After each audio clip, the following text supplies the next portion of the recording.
Hola, ¿qué tal? Mi nombre es Grecia Márquez. Les doy la bienvenida a esta cuarta entrega sobre la toma de Ciudad Juárez en 1911. Los invito a quedarse el resto del video y a seguir apoyando este proyecto, pues cada parada en particular trata un personaje, una estrategia, un aspecto o un modo de retratar singular de este hecho histórico.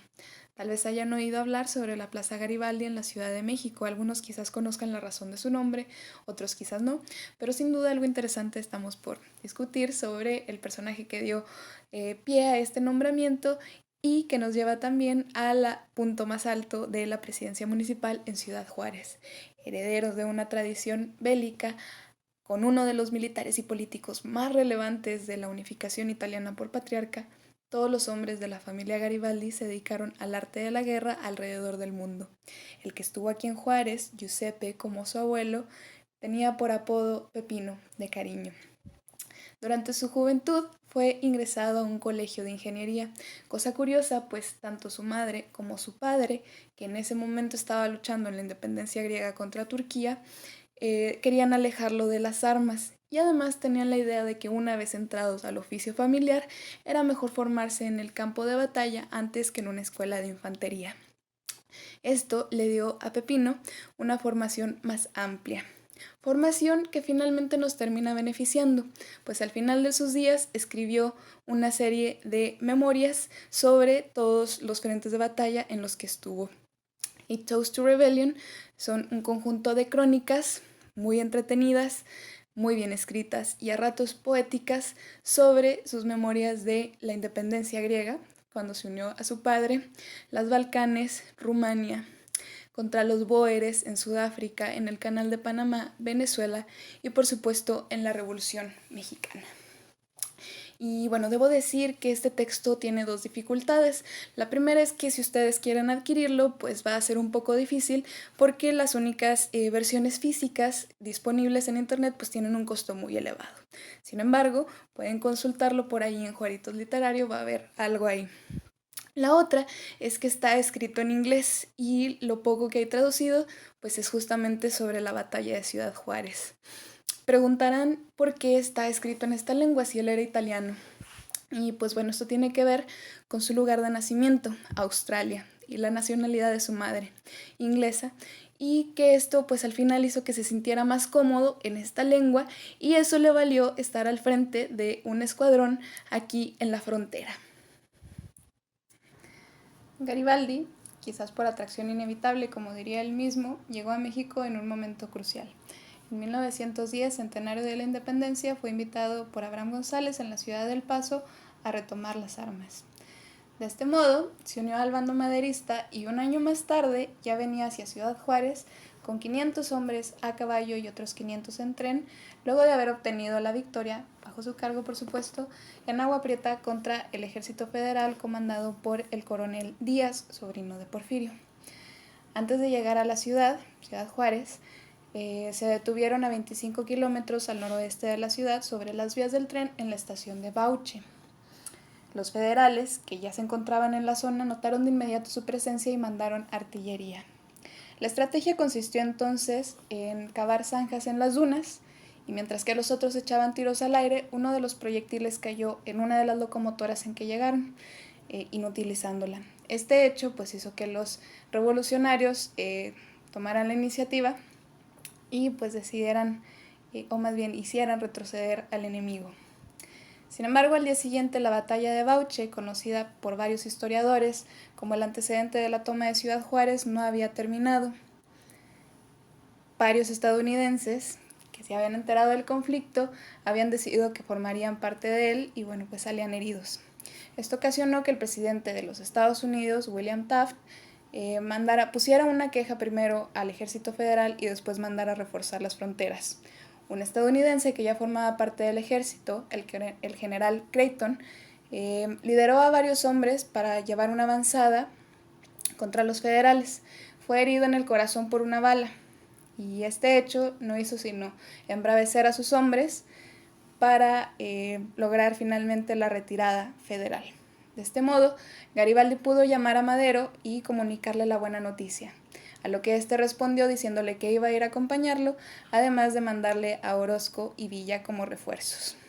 Por su parte, Creighton fue enterrado en las dunas provisionalmente, y no fue sino hasta años más tarde, cuando su cuerpo fue repatriado, que Garibaldi se enteró que en realidad había sido un afamado asaltabancos en Estados Unidos, queriendo reformar su vida, simplemente entrando a la revolución de un país ajeno.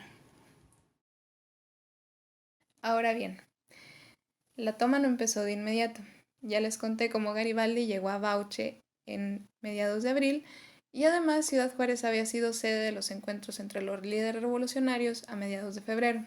Sin embargo, Madero quería sostener la paz y todavía hasta el 5 de mayo pensaba de esta forma. 5 de mayo, fecha en que se conmemoraba la batalla de Puebla, y con ello se laureaba también a Porfirio Díaz. Es interesante puesto que Porfirio Díaz había emitido un comunicado esos días en que anunciaba, o más bien decía, que en cuanto la nación lo necesitara, él iba a dimitir del poder. Ante esto, pues los oficiales estaban pues alterados porque Madero no se mostraba decidido a avanzar. Varios de los oficiales de Garibaldi habían desertado, y algunos otros de sus efectivos perdían la paciencia.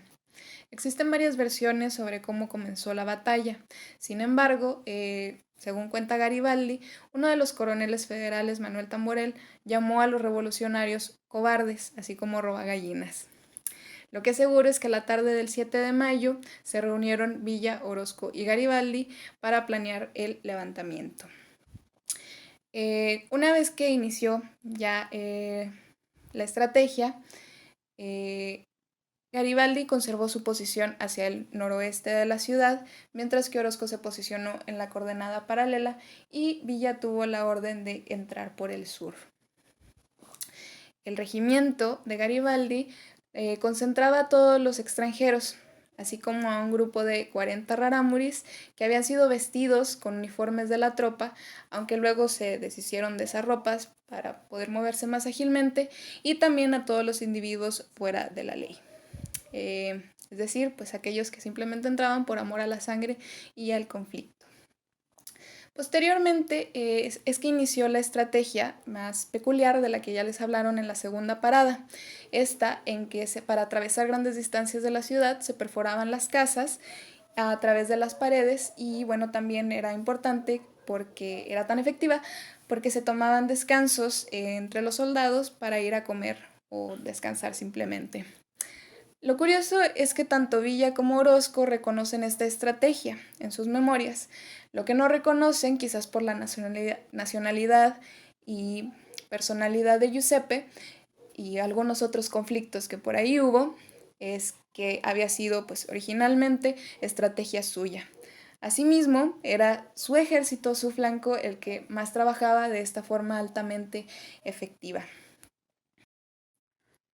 De hecho, Garibaldi argumenta que fue bajo su señal que comenzó el ataque, mientras que los otros, especialmente el Centauro del Norte, rechazarían esta idea, ¿no? Y de hecho, en sus recuentos, pues ellos omiten toda relevancia del general italiano. Como ya les detallarán más adelante, pues verán cómo una vez iniciado el fuego, tanto Villa como Orozco cruzaron a la ciudad de El Paso, y con eso pues pretextarían que ellos no habían sido responsables del fuego que se había iniciado. Una vez que Madero vio que ya era imposible detenerlo y que la toma se estaba desarrollando, pues fue entonces que los generales entraron al frente de la batalla. Sin embargo, el pleito es tal entre estos tres que Garibaldi cuenta, o más bien describe como estúpida y audaz, la entrada frontal que hizo Villa en un determinado momento, puesto que les costó recuperarse de ella. Y bueno, también pues describe la actitud de Orozco como de dormirse en sus laureles, pues le dejó a él todo el trabajo de coordinación y simplemente en un momento desapareció, ¿no? De hecho desaparecieron, según Garibaldi, tanto Villa como Orozco, y le dejaron a él el resto del trabajo. Pero este no tuvo problema en coordinar a los hombres que los otros habían dejado atrás. Todo esto, como ya saben, ocurrió a lo largo de 3 días, del 8 al 10 de mayo. Este último, a mediodía, Garibaldi dirigió su ataque hacia la Plaza de Toros y a la Catedral, desbandando estas importantes posiciones federales y acorralando a su líder en sus barracas principales, donde todavía se defendieron valerosamente. Sin embargo, el lugar pequeño en el que estaban hacinados y la fuerza del ataque los hacía sumamente vulnerables. Incluso el cocinero de Garibaldi, porque se daba el lujo de tener uno, lanzaba granadas de mano desde la línea de fuego. Fue entonces que una bandera blanca se alzó desde el Mercado Solidaridad, de hoy en el centro. Sin embargo, el ánimo de absoluta victoria en el que estaban inmersos los revolucionarios los hacía como estar en un estado de ebriedad también. Y pues con este juego ellos cortaban a balazos cada vez que intentaban alzar la insignia. Aproximadamente a la 1:30 de la tarde, luego ya de un rato de estar jugando así, Garibaldi mandó una nota a Navarro que decía: le doy 10 minutos para rendirse. Una nueva y última bandera blanca se izó y se abrieron las puertas. El general Navarro y sus oficiales salieron. El código de guerra al que Garibaldi estaba acostumbrado le hizo conducirse con honor y rectitud, por lo que le dio la mano y lo felicitó por su valerosa y buena defensa. También mandó llamar inmediatamente a Madero, pues sabía que sus oficiales, Orozco y Villa, serían mucho más sanguinarios que él. Continuando con las discrepancias, cada uno, Giuseppe, Garibaldi, Orozco, se adjudicó el triunfo. Sin embargo, sabemos que solo el primero hubiera dejado al líder federal con vida. Además, algunos de los hombres que los otros habían dejado atrás y por tanto a cargo de Garibaldi, pudieron presenciar la rendición, por lo que fácilmente pudieron haber ido a contarles a sus jefes cómo había pasado, y así cada uno tendría su historia para contar. Además, el comunicado oficial que emitió Madero y la condecoración que le dio a Garibaldi en la Plaza Benito Juárez, en el monumento, pues confirman o parecen indicar que fue este el que recibió la victoria.